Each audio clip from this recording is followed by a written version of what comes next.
evening and welcome to the Paranormal Lens. My name is Chad Thomas. That's Kirsten Tricano, and that is not Jamie Widener.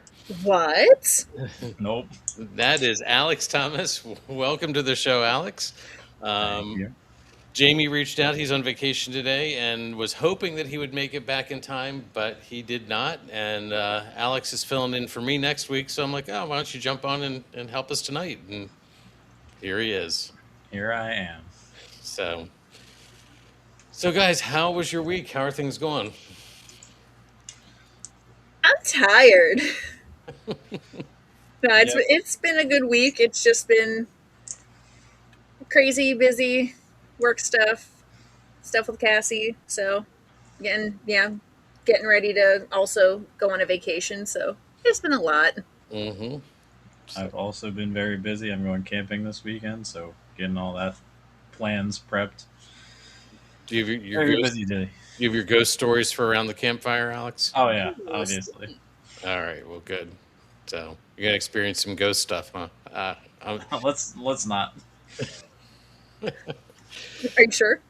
Yeah, Ghost regular camping trip. so well, I hope you have a good time. Hope you enjoy yourself. Hope the weather holds out for you.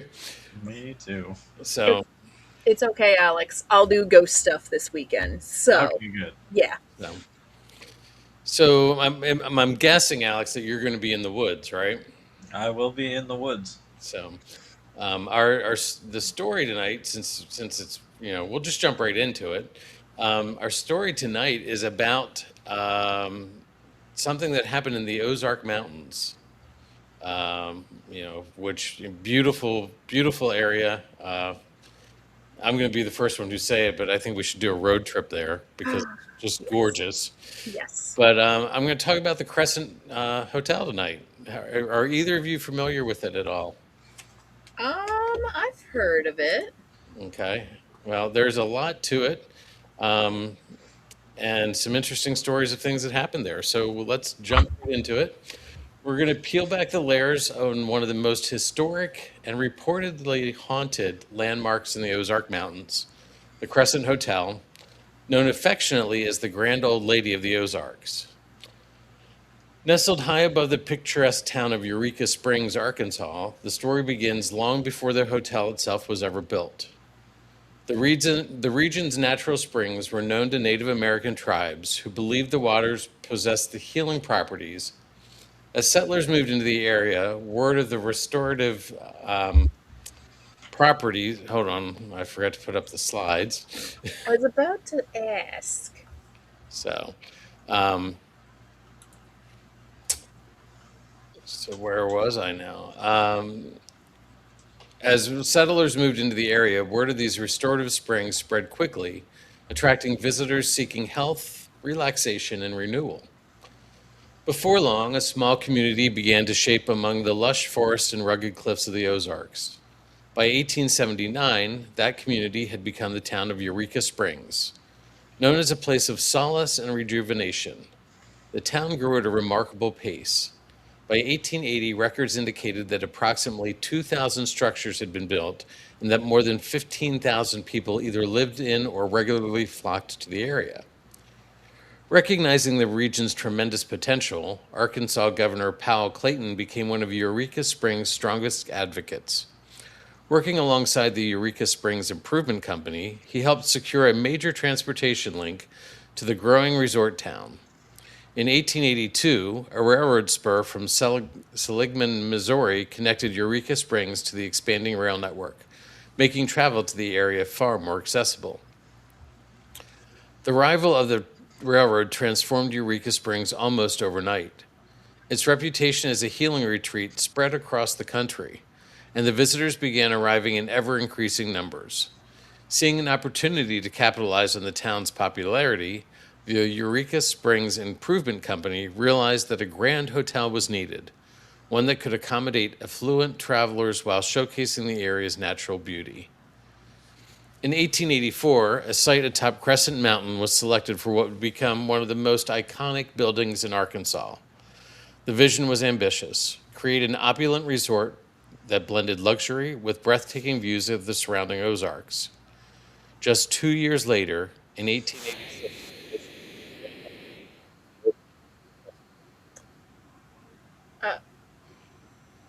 What's up, Kirsten? I must say, Chad, uh, your sound went weird for a moment. Is it back? Is it better? Yeah, Yeah, you're you're good back. now. Okay. Well, while we're paused, we'll say hello to Bert. Hi, Bert. All right, Bert. So, the magnificent structure was considered an architectural masterpiece of its era.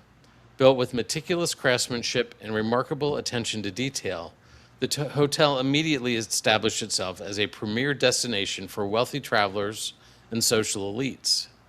Its grand design, sweeping verandas, and commanding mountaintop location offered guests an experience unlike anything else in the region.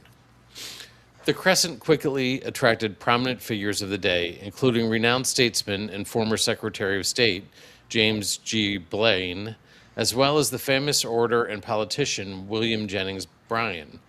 Their visits only enhanced the hotel's growing reputation. For the next 15 years, the Eureka Springs Improvement Company successfully marketed the Crescent Hotel as a luxurious escape from everyday life. Guests were drawn by the breathtaking scenery, elegant accommodations, lavish ballrooms, exquisite dining rooms, and exceptional service. The hotel became a social hub where the wealthy and influential gathered to relax, socialize, and enjoy the healing atmosphere that had made Eureka Springs famous. By the turn of the century, the Crescent Hotel had firmly established itself as one of the premier resort destinations in the American South, a place where luxury, prestige, and natural beauty came together high above the Ozark Mountains. In 1905, management of the Crescent Hotel was taken over by the Frisco Railroad Company. Historical accounts differ on whether the company leased the property or purchased it outright, but its objective was clear: attract more passengers by promoting Eureka Springs and the famous healing waters. While the hotel remained a popular summer destination, it faced a significant challenge. Tourism in the Ozarks was highly seasonal, and the long off-season made it difficult to keep the property profitable year-round. To solve the problem, a new arrangement was created in 1908. The Crescent College and Conservatory for Young Women began using the building as a boarding school from September through June. During the summer months, from June through September, the building reverted to its role as a hotel. This dual-purpose arrangement proved successful for several years. However, by 1924, the college was struggling financially and was ultimately forced to close. At the same time, the lease agreement for the Crescent Hotel expired, and the school lacked the resources necessary to purchase the property and continue operations. The building sat in uncertainty until 1930, when a renewed effort was made to establish it as an educational institution. The property reopened as the Crescent Junior College. With a respected faculty and dedicated staff, the school enjoyed a brief resurgence. Unfortunately, the timing could not have been worse. As the Great Depression tightened its grip on the nation, financial pressures became overwhelming. Despite the college's strong academic reputation, it could not survive the economic crisis. At the conclusion of the 1934 school year, Crescent Junior College closed its doors permanently, making the end of the building's chapter as an institution of higher education. For the next several years, the grand old lady of the Ozarks sat vacant, its future uncertain. Then, in 1937, a new and far darker chapter began when a man known as Dr. Norman Baker arrived in Eureka Springs with a promise of hope and healing. Baker purchased the Crescent Hotel and transformed it into the Baker Cancer Curing Hospital. His arrival was welcomed enthusiastically by many in the community. The local Chamber of Commerce, the Bank of Eureka Springs, and the Daily Times Echo all viewed Baker as someone who could help revitalize the town and restore prosperity to the area. Almost immediately, Baker began putting his personal stamp on the property. One of his first decisions was to repaint much of the hotel in shades of lavender and purple, colors that would be closely associated with his operation. The lobby, however, received a dramatically different treatment, decorated in a bold mix of red, yellow, orange, and black. Baker also installed one of his own inventions on the roof, a caleophone. At first glance, it resembled a traditional calliope, but instead of using steam, it operated with compressed air and brass whistles. The result was a loud, attention-grabbing sound that could be heard for miles. And attracting attention is exactly what Baker wanted. He was determined to make sure everybody knew about his hospital. The more people who heard about his treatments, the more patients would arrive at his doors. Now, Baker was already a controversial figure. Prior to coming to Eureka Springs, one of his medical ventures had been shut down after he publicly attacked the American Medical Association. Critics within the medical community labeled him as a quack, a fraud, and a charlatan, arguing that his supposed cancer cures lacked scientific evidence and failed to produce meaningful results. Undeterred, Baker eventually relocated to Arkansas and launched his new enterprise inside the Crescent Hotel. Many people were willing to believe in his promises, especially those suffering from illnesses that conventional medicine of the time struggled to treat. Others were drawn by Eureka Springs' long-standing reputation as a place of healing and rejuvenation. Desperate for answers and willing to try anything, patients began arriving from across the country, unaware that the Crescent Hotel was about to become the center of one of the most infamous medical scandals in American history. Baker's advertising campaign was bold and incredibly persuasive. One of his most famous advertisements carried the headline, "Where Sick Folks Get Well." It claimed that Baker Hospital, perched atop the Ozarks, could cure cancer tumors.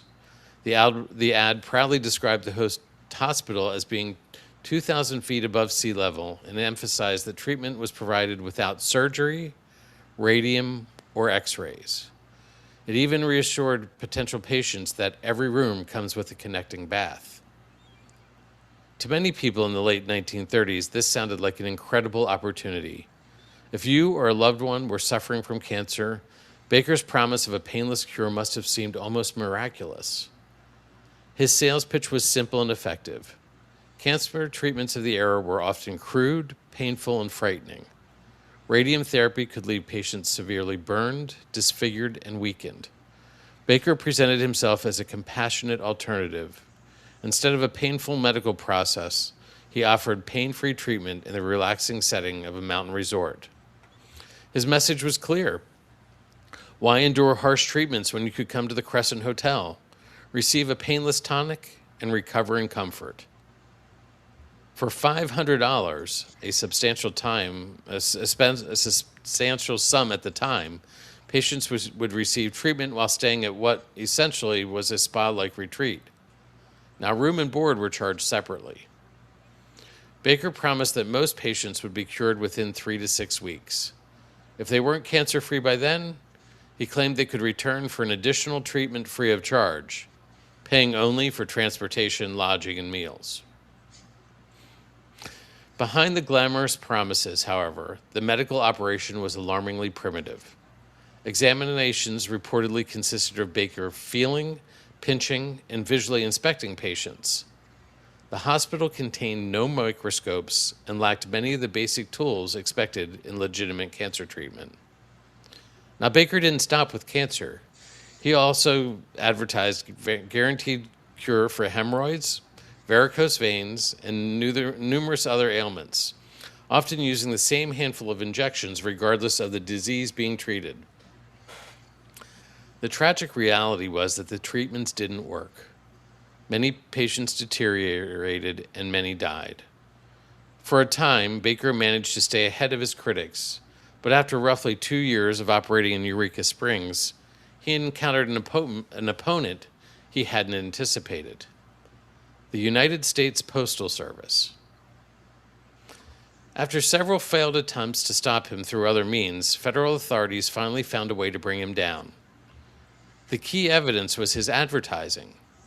Investigators discovered that Baker's cures were little more than injections containing common substances such as clover, corn silk, watermelon seed, and water.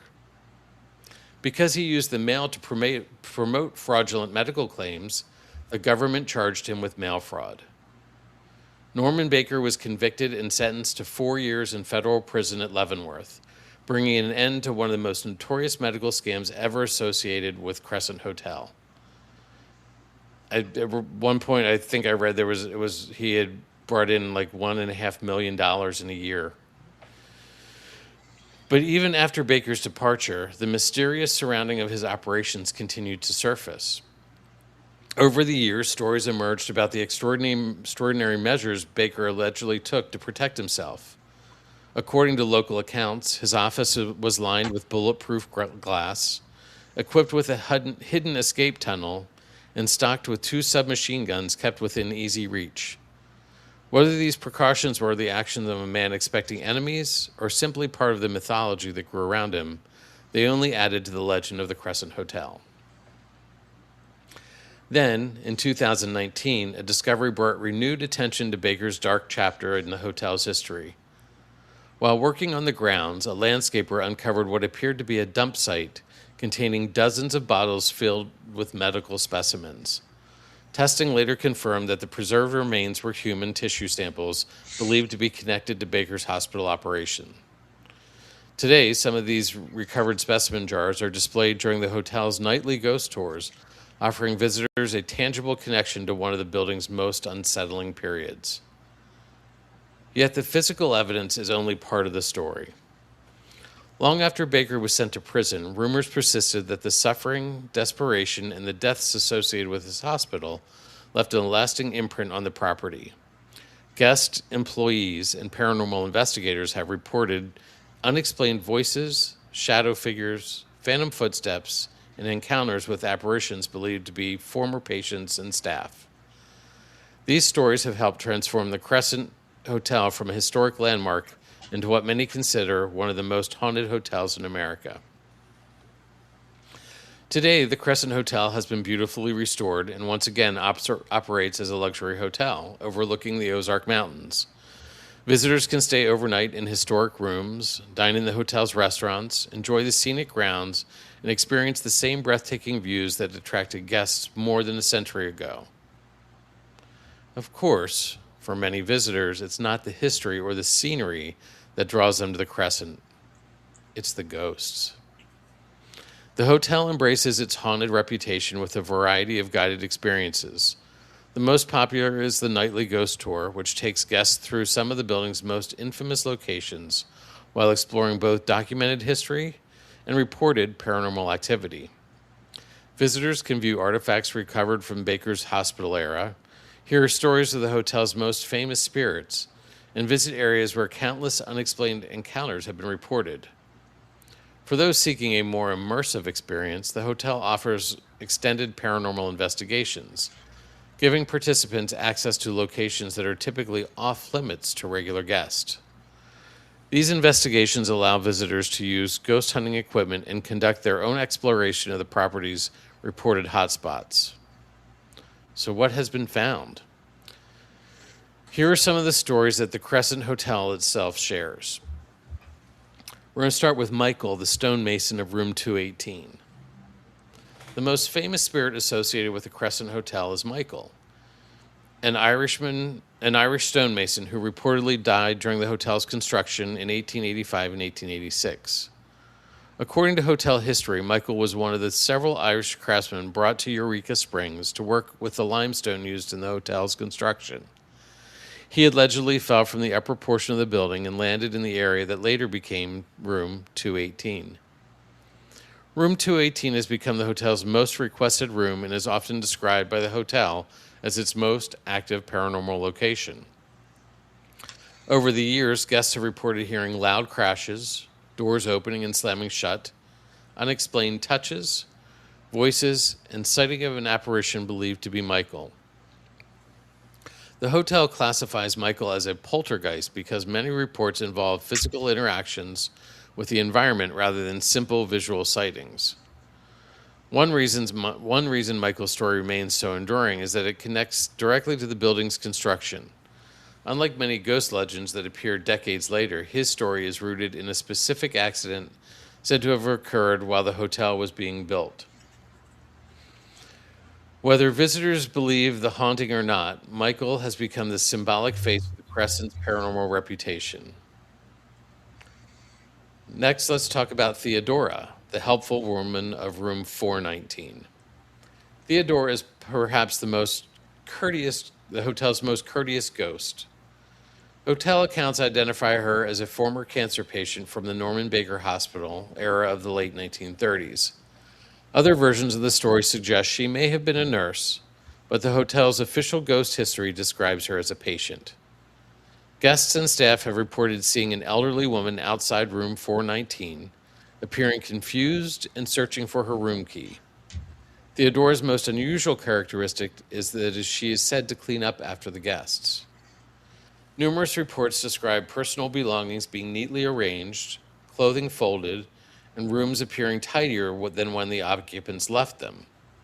Because of these recurring stories, room 419 is commonly known among the staff and ghost tour guides as Theodora's room. Unlike many alleged spirits associated with fear or aggression, Theodora is generally portrayed as helpful and protective. Her story reflects the Crescent's hospital period and serves as a reminder of the many patients who came seeking treatment during Norman Baker's infamous cancer hospital operation. We're going to move to Brecky, the child with the ball. One of the most emotional stories connected to the hotel is that of Brecky, identified by the Crescent Hotel as a 4-year-old son of Richard and Mary Breckenridge Thompson. Historical records indicate that this child died at the hotel from complications related to appendicitis. Reports place Brecky throughout the building rather than in a single room. Witnesses commonly describe hearing a ball bouncing in empty hallways or seeing a small child playing before disappearing. Other accounts mention childlike laughter and playful interactions that investigators often associate with his presence. What makes Brecky's story stand out is that it is one of the few ghost legends tied to a specifically identified child rather than an anonymous figure from the hotel's past. His reported appearance contributes to the belief that not all of the Crescent spirits are connected to the Baker Hospital era or the hotel's construction. Next, let's talk about Dr. John Freeman Ellis, the hotel physician. John Fremont Ellis served as the Crescent Hotel's physician during its early years as a luxury resort in the late 19th century. Unlike many of the hotel's spectral figures, Ellis was a documented historical person who worked at the property during its original hotel era. His former office is believed to be what is now room 212. Guests and staff have long reported the smell of cherry pipe tobacco in the room and nearby hallways, despite no apparent source. Some visitors claim to have seen a man sitting quietly in the room or standing near the doorway before disappearing. The Ellis legend is particularly interesting because it ties directly to the Crescent's early periods as a Victorian resort. While many stories focus on Norman Baker in the hospital years, Ellis represents a much older chapter of the hotel's history and serves as a reminder that the buildings functioned as a luxury destination long before it became a hospital. Lastly, we're going to talk about Morris, the hotel's beloved cat. And Kirsten, I knew you were going to be happy about this one. I'm here for the ghost cats. Ghost cats. Yes. Not every famous resident of the Crescent Hotel was human. Morris, an orange tabby cat, served as the hotel's unofficial mascot and was affectionately known as the hotel's general manager. He lived at the hotel for approximately 21 years and became a favorite among guests and employees. After his death, he was buried on the hotel grounds. Stories of Morris continued long after his passing. Guests have reported hearing phantom meows, feeling a cat brush against their legs, or briefly seeing an orange cat in hallways and common areas before it vanishes. Unlike many of the hotel's darker legends, Morris has becoming a comforting part of the Crescent's paranormal history. His story also illustrates how the Crescent's ghost lore extends beyond tragedy. While many reported spirits are linked to deaths, illness, and accidents, Morris represents a beloved companion whose presence remains woven into the identity of the hotel itself. Now, whether you believe these stories are genuine hauntings, the power of suggestion, or simply legends passed down through generations of guests and employees, one thing is certain: these 5 names, Michael, Theodora, Brecky, Dr. Ellis, and Morris have become inseparable from the identity of the Crescent Hotel. Their stories are told nightly on ghost tours, repeated by visitors around the world, and continue to shape the reputation of what many call America's most haunted hotel. And perhaps that's the true mystery of the Crescent Hotel. The building has survived economic collapse, changing ownership, years of abandonment, a controversial cancer hospital, and countless stories of tragedy and triumph. Yet more than 140 years after it first opened its doors, the grand old lady of the Ozarks continues to captivate the imagination of everyone who walks its halls. Whether the visitors come for the history, the architecture, the mountain views, or the possibility of encountering something they cannot explain, the Crescent remains one of America's most fascinating destinations. And if the stories are true, some of the guests may have never checked out at all. So before we discuss, let me give you some sources. The biggest source was actually the hotel website itself, which is https crescent-hotel.com. Then we have www.historichotels.org/us/hotels-resort/1886-crescent-hotel-and-spa. Then we have encyclopedia-of-arkansas.net/entries/norman-baker-485. Then we have www.newyorker.com/culture/photo-booth/the hauntings-history-of the-huckster-cancer cure. www.semcbay.com/a real life parable. And I don't have the exact page, but I also got information from Atlas Obscura, one of Jamie's favorites. So, guys, what do you think? I think it'd be a crazy place to stay. I mean, I would be 100% down to spend, I think, even more than a night there. I'd love to spend like a few nights there. Mm-hmm. I may or may not be going for the cat. Mm-hmm. But Bert said it's 17 and a half hour drive from my house. These road trips are getting longer and longer. this is why we get the plane. Alex and I actually drove out to Arkansas a few years ago. We did. Mm-hmm. It was a long trip then too. Yes, it was. I mean, I'm about to do an 11-hour road trip to Indiana, so just Yep. 6 more hours, it's fine. Yep. Bert says we would need a week there. What about 2 weeks? You imagine Okay, the different 1 month. Can you, 1 month at the hotel. can you imagine the sites that we could go visit if we spent like 2 weeks out there? Absolutely. I think it would. I've never been to Arkansas, so you know what? Yeah, let's do it. 2 weeks. Let's make a month out of it. It's fine. It's fine. It's like Alex and I were like, we can spend another week in Japan or a month. Yep. So, What a history. Like, it started as a hotel, and I do remember more about the Crescent Hotel from another podcast. mhm. Just as soon as you got to Baker, I'm like, oh, him. Yep. But yeah, to be a hotel, to turn into a hospital, and then back to a hotel. I also want to know the layout of where things were when they were different. Right. Mm-hmm. I mean, seeing from the photos and everything, like we're just really seeing it as a hotel, and it looks gorgeous. But I'm like, well, what is, as a hotel, as a hospital, like what changed in there? From what I don't think a whole lot changed because he wasn't really treating them. No, If you think about it, some of the day rooms, like this isn't like a hotel like we think of today. It's not like, a Marriott where you go in and they have a couple ballrooms Yeah. and a lot of guest rooms. This was a place where people went and you know they summered there. Think of like the Dirty Dancing movie.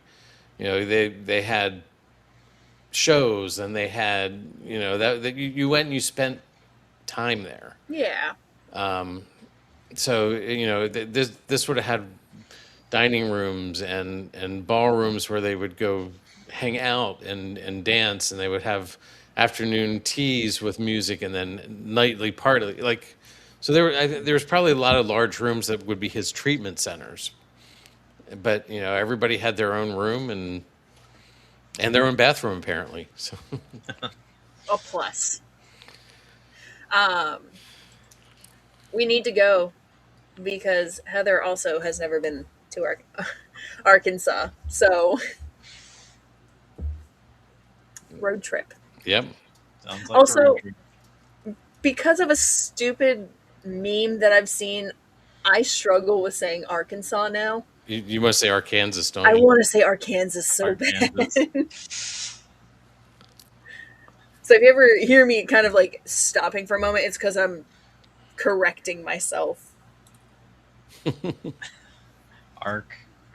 Arkansas. Arkansas, it doesn't seem right. So I think the other interesting time frame for me was when it was a hotel in the summer and a girls' school in the winter. Right. What a clever use of a building when you're not going to have tourism because it's cold and snowy. Yeah. It was a finishing school basically. So they were there, they were staying there.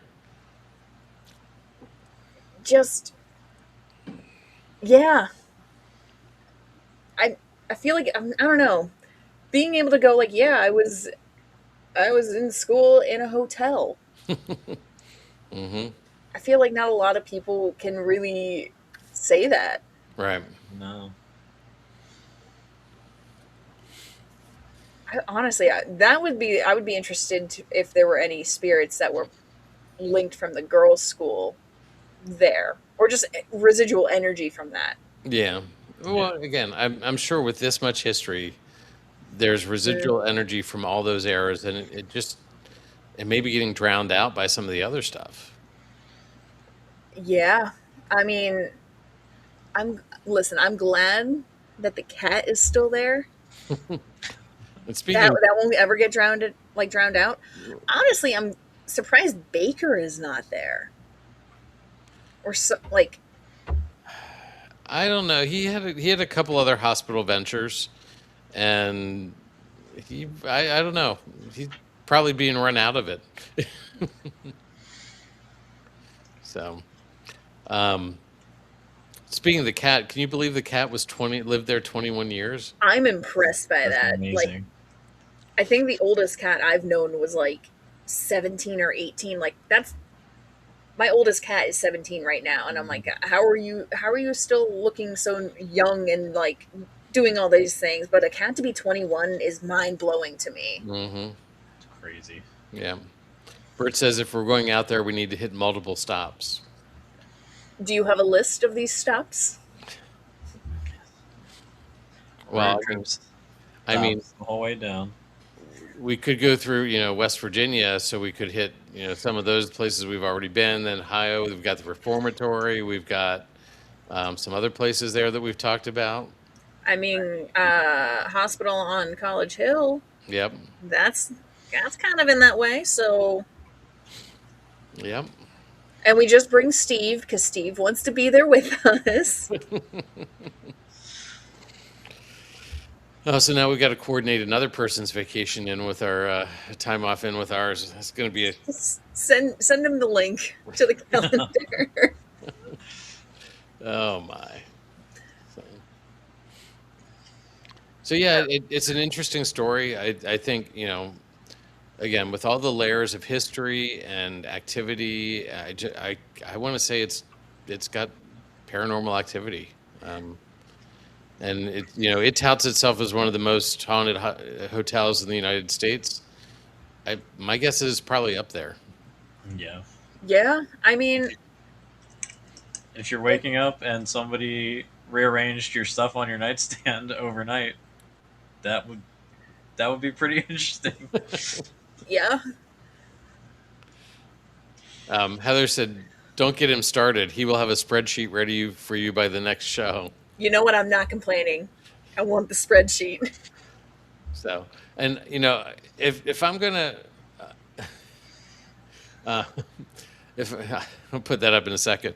If I'm gonna go to a hotel that's haunted, I would love to have a hotel or a ghost that cleans up after me. Yeah. I mean, like Oh, Theodora, like she can come hang out in my room anytime. it is a. Oh, what hotel is it where it's. Oh, it's the Shanley. Or the Hmm. Stanley Hotel. The Stanley, literally the one ghost, well, the one maid, she packs up your suitcase and she puts it nice and neatly outside your room. I like that. Whether you want to leave or not. Exactly. She So, decides when you're done. I think my only complaint would be is staying at that hotel, waking up to one of the ghosts in my room. I'd have to be like, listen, I'm sorry, I can't entertain you right now. I want sleep. hmm. Well, Bert has a solution. He says, find an Airbnb for a week and radiate out from there. And yes, it definitely has to be haunted. So I think we would have to stay one night in In that. the The hotel. hotel. Yeah, Yeah. I don't think my budget could take a week or two there. I can't imagine what the budget is for that. So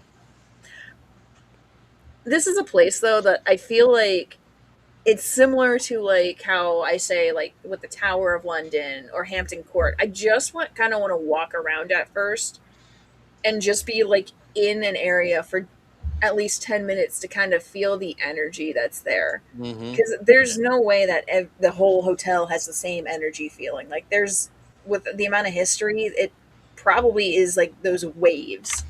Right. Yep. So yeah, it's definitely a place that I would love to visit someday. I mean, I will put it on the list for road trips, especially with all the ones that are overseas.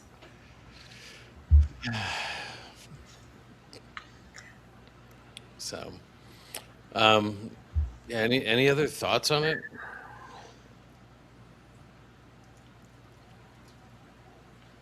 No. Isn't it interesting though how we sort of talked about this the other week, with I think it was one of Jamie's, that this doctor was able to fool so many people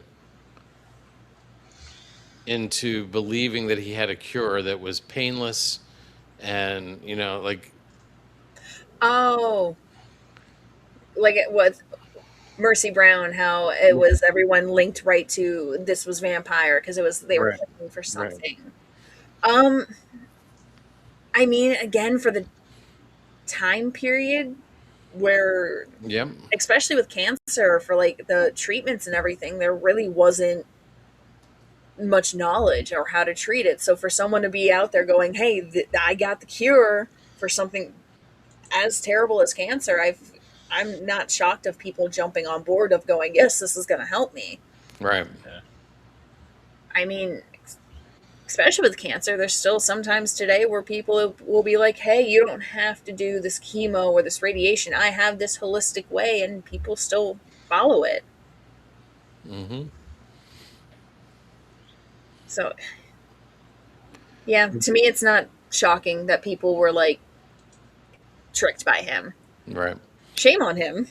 hmm, I hope wherever his spirit is at now, karma got him well. yeah. But and I'm not trying to open a political can of worms here, but this same sort of thing happened not too long ago with COVID, Yeah, and like you know, people were led to believe that one way or the other, I'm not going to go say which is right, that things are good for you or things aren't bad or aren't good for you. So, it's we're still being we're still being guided by people who don't always have the best answers, I think. right. So, Uh, this is an interesting thought. wonder if you walk around and you Go ahead and read it out loud, Kirsten. I wonder if you walk around and you can feel the different energies from all the different time periods, like walking from room to room and feeling completely different spirits energy. That's honestly what I think would be happening. Like, Yeah. I mean, say the one ballroom, you're getting the energy from the girls' school, and then you walk into one of the rooms, and it's energies from when it was a hospital, to then another room that has the energy from the first round as a hotel. Like, with the amount of history and everything with this hotel, and I'm fully believe like your energy can stay in a place, and that is what's causing some hauntings, whether or not these hauntings are like intellectual or just residual. Like, Right. I that's honestly why I want to just walk around and just spend some time in each room. Right. Well, we've talked about the stone tape theory before, but you're Yes. talking about a building that is made out of limestone blocks Yeah. and how much energy that must be able to absorb. There's not, I don't think there's a lot of water around, but you are in nature. You've got, you're at the top of a mountain. I just think, well, there is water around because it's the springs. What am I saying? Hmm. You've got the healing springs that go back to Native American times. So, I think there's so much that points to potential energy. Just, yeah. And you said that they have stuff from the time periods of when it was a hospital. Mm-hmm. So that coming out every night for every paranormal investigation will have an impact on things too. Yeah, I think that's in like a museum area that they walk through. So, I do like that they have areas that are not open to the general like public that's there. right. But if you're doing a private, they're like, yeah, you can go in there. That to me is very interesting because how I'm not, I don't know how many investigations that the Crescent Hotel has in, like, I'll say like a month, but say like they're only getting like one or two investigations a month. Mm-hmm. That's probably very low for them. Um, those areas being so untouched, and all of a sudden there's people in there. There could be spirits or something in there that's like, I want to communicate now. Like, I want to talk. Mm-hmm. So that to me, I think that to me is very fascinating, and I like that they have that. Yeah. So, if you had to stay in a room with those spirits that we talked about, which one are you going to want to stay in? Uh, Um, you what was it? know, I wouldn't really want the bouncing ball in the middle of the night. No. Whoever's not going to wake me up. What was it? 218 that had the maintenance man. That's like the most requested room. Uh, I think Heather just said 210. 210. I would want to go into the most active room. Yeah. So, Heather also said feeling anything from dancing and laughing to sadness and death. I'm sure we would feel all those things there. Yeah. All sorts of emotions in that place. So, The waves, and I mean the amount of places we've gone, I've felt the waves of that where it's like all this happiness and everything, and then straight dread. Hint Crescent mm-hmm. in the cathedral, but no, I'm with Bert. It's definitely haunted, but yeah, 210. I may not sleep, but I will get some evidence. Well, looking at their calendar, it's actually very reasonably priced, for $39.50 for tickets, That's not and bad. it looks like they do. Well, it varies. One week it's Tuesday, Friday, Saturday, Sunday. The next week it's Monday, Wednesday, Friday, Saturday, Sunday. It's like So it seems like they have midnight investigations quite often. So, And they also do a 10 o'clock investigation, too, if you don't want to stay up that late. I mean, that's not bad. is that the Basin Park, Alex? No, that was the expert and expanded ghost tour is at 10 p.m. Okay. Then there's also there's the Basin Park Hotel must be another part of it or something. Like there's a lot of things to do in the area, so to explore the paranormal. Including a kids' ghost tour. Oh, I can take Cassie. Yep. She won't know what's going on, but that's fine. Well, wait till she's 5. It's 5 to 12. So, Are you sure? yeah. So yeah, there's definitely plenty to do there. I think definitely road trip. Road trip. Road trip. We just need to do like a. We just need to do a cross country like whole expedition. Mm-hmm. Hit so many different places. Yeah. So And do a podcast every Tuesday. uh, That'll be fine. It'll be great. guess who just became the technical director, Alex?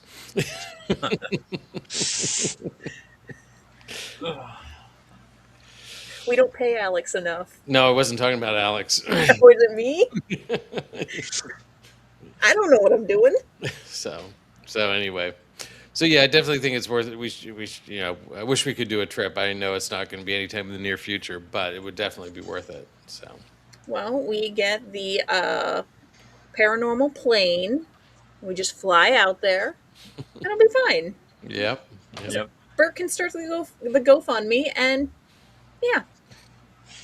So, all right. Well, we're getting close to the top of the hour. That was a fun story for me to look into. I hope you guys learned something. I mean, I had heard bits and pieces about it before, but Yeah, I mean,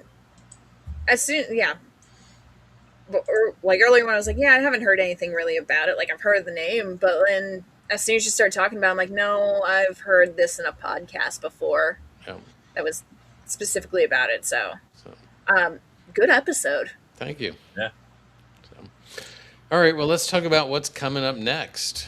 Oh, okay. I guess I'm taking over for Jamie this week, so he owes me.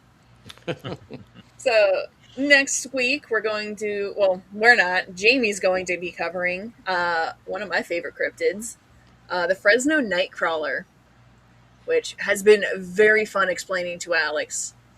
Not this Alex, my husband Alex. But explaining to him what these things are and showing him videos. He's absolutely confused. He's like, it just looks like pants. Mm-hmm. And then coming up with that, on June 30th, I will be doing Ashmore Estate, some history and experiences, because I'm going to be there this coming Saturday for a nice little investigation. Yeah. Doing some ghost stuff. Doing some ghost stuff. It's going to be super great because I'm staying in Indiana and I have to go over to Illinois. And I had to do the math because of the time changes. Yeah. I'm also going to Indiana next week, but not to Illinois. So You're probably going to be closer to Indianapolis. yeah. Yeah. I'm at the Illinois border. Bert said he would drive. Catching up on his comments here.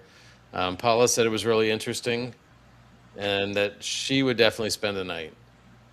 So we can rent out all the rooms. Well, maybe not all the rooms, but True. so Yeah, they have package deals. Ooh. You get 2 signature ghost mugs. cool. I take a mug. Anyway, I took us down a We took a left turn. so. Anyway, July 7th, there will be no show. We're kind of taking a week break, reset, get ready for our following up season. Also, Chad's going to be away doing some camp stuff. So it's a nice little, nice time to reset. Mm-hmm. We'll be back on July 14th with the Landol's Mohican Castle. Mm-hmm. And that's you, Chad. Yep. And I said it right? Yep. Perfect. Then we'll be back with Jamie on July 21st for the alien abduction of Barney and Betty Hill. Another one I'm excited for because, again, I recently listened to a podcast on it, so Okay. it's kind of fresh in my mind. And then I will be back on July 28th with Ganjiam Psychiatric Hospital in South Korea. Cool. Right? Oh, I put the wrong thing up, didn't I? This is wrong.